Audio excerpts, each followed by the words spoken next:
Hello, my dear friends. This is Suraj Prajapati, and I'm here with question number 16 of MIQ, that is most important question series. और ये question है real number chapter से लिया हुआ। Question कह रहा है कि if two positive integers p and q are written as p equal to a square b cube and q equal to a cube b, where a and b are prime numbers, then verify that LCM of p comma q into SCF of p comma q equal to PQ। ठीक है, अच्छा question है और board में ये 2017 में आया है। इस तरह के क्वेश्चंस आते हैं जनरली वेरीफाई करने के लिए आता है कि LCM इंटू SCF जो होता है वो प्रोडक्ट ऑफ टू नंबर्स, जो प्रोडक्ट ऑफ टू नंबर्स है उसके इक्वल आता है। ठीक है, तो चलिए शुरू करते हैं सॉल्यूशन, इसका डायरेक्ट सॉल्यूशन।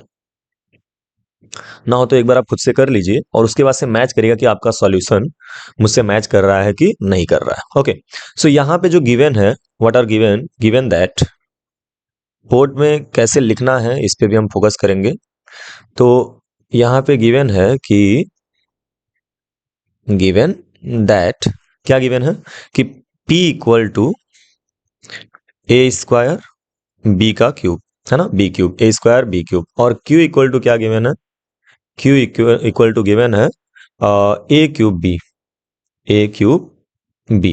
ओके, सो जब भी प्राइम फैक्टराइजेशन गिवन होता है ना, तो उस कंडीशन में हम जब एलसीएम निकाल रहे होते हैं, एलसीएम, चलो पेन चेंज कर लेते थोड़ा सा, एलसीएम, तो एलसीएम में हम कॉमन हाईएस्ट पावर का मल्टीपल कर रहे होते हैं, मतलब हम जो कॉमन हाईएस्ट पावर होते हैं उसको ले रहे होते हैं। जैसे ए स्क्वायर और ए क्यूब में हाईएस्ट पावर कौन है, ए क्यूब है, तो यहाँ आ जाएगा ए क्यूब, और इनटू बी और बी के क्यूब में हाईएस्ट कौन है, तो वो है बी क्यूब। समझ रहे हो आप बात को? जैसे यहाँ पर अगर मान लो p की वैल्यू जो है वो 2 का क्यूब इंटू 3 स्क्वायर है, q की वैल्यू जो है वो 2 का स्क्वायर इंटू 3 क्यूब है। So how we will calculate the LCM? तो एलसीएम के लिए हमको क्या करना पड़ेगा, यहाँ पे जो लोवेस्ट पावर होता है ना उसको छोड़ देना है और हाईएस्ट पावर को ले लेना है। तो 2 क्यूब और 2 स्क्वायर में हाईएस्ट 2 क्यूब है, तो यहाँ पे हो जाएगा 2 क्यूब, एंड 3 स्क्वायर और 3 क्यूब में 3 स्क्वायर। बात समझ में आ रही है? यानी कि लोवेस्ट एलसीएम में, लोवेस्ट में हाईएस्ट पावर हम लेते हैं जो कॉमन हाईएस्ट होता है। जैसे 2 और 2 में 2 का स्क्वायर और 2 क्यूब में 2 का क्यूब, और 3 स्क्वायर और 3 के क्यूब में 3 का क्यूब। देखो यहाँ गलत लिखा था मैंने, इसको सुधारेंगे, यहाँ पे हो जाएगा 3 का क्यूब, यानी हाईएस्ट लेना होता है। तो इन द सेम वे अगर यहाँ पे ए स्क्वायर और ए क्यूब देखा जाए तो ए स्क्वायर और ए क्यूब में ए का क्यूब, बी और बी क्यूब में बी का क्यूब, ये एलसीएम हो जाएगा। क्लियर है? चलिए अब आगे बढ़ते हैं एचसीएफ की तरफ। तो एचसीएफ कैसे कैलकुलेट करते हैं? तो एचसीएफ में लोवेस्ट पावर लेते हैं बच्चों, एलसीएम में क्या लेते हैं, एचसीएफ में लोवेस्ट। तो लोवेस्ट के केस में हमारा जो हो जाएगा वो हो जाएगा ए क्यूब और ए स्क्वायर में ए स्क्वायर लोवेस्ट होगा, सही है ना। ए क्यूब और ए स्क्वायर में छोटा कौन है, ए स्क्वायर, तो ए स्क्वायर लिख लिया, इनटू बी और बी क्यूब में बी। ठीक है, तो एलसीएम आ गया ए का क्यूब इंटू बी का क्यूब, और एचसीएफ आ गया ए का स्क्वायर इंटू बी। क्लियर है? तो इस तरह से हमने एलसीएम और एचसीएफ निकाल लिया। नाउ वेरिफिकेशन करते हैं। तो वेरिफिकेशन करने के लिए क्या करना पड़ेगा, वेरिफिकेशन के लिए आप सबसे पहले प्रोडक्ट करोगे LCM of P comma Q into HCF of P comma Q. ठीक है, स्मॉल पी है तो स्मॉल ही लिखेंगे, P comma Q. So LCM of P comma Q into HCF of P comma Q equal to, तो LCM कितना आया, LCM आया है ए का क्यूब इंटू बी का क्यूब, ये एलसीएम है।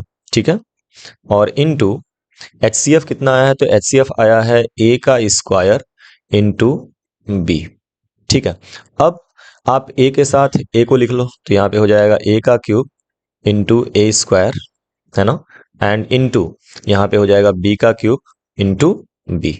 लॉ ऑफ एक्सपोनेंट ये कहता है कि अगर a के पावर m हो इंटू a के पावर n हो तो पावर्स ऐड हो जाते हैं, यानी कि हो जाता है a के पावर m प्लस n, है ना। अगर बेस सेम हो और बीच में प्रोडक्ट हो तो पावर ऐड हो जाते हैं। तो in the same way a cube और a स्क्वायर में a 3 प्लस 2 यानी कि a के पावर 5 हो जाएगा, और इनटू b क्यूब, और b के पावर यहाँ कुछ नहीं मतलब 1, जब कुछ पावर नहीं रहेगा तो आप समझ जाना कि वहाँ 1 लिखा हुआ है। तो b क्यूब इंटू बी के पावर 1, तो 3 और 1 कितना हो जाएगा, 4, यानी बी के पावर कितना हो जाएगा, 4।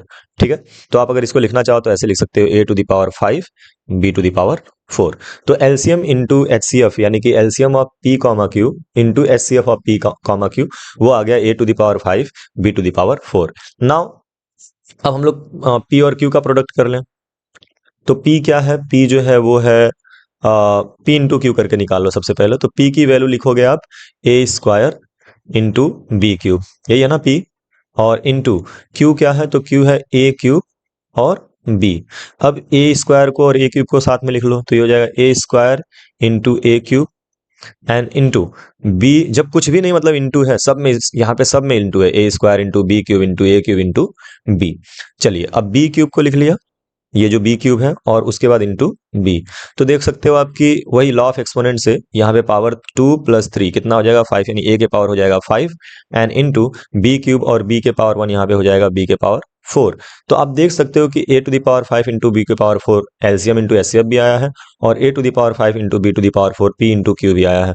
तो आप लास्टली क्या लिखेंगे, आप लिखेंगे so therefore LCM of p comma q into HCF of P comma Q is equal to P into Q, और ये हो गया वेरीफाई।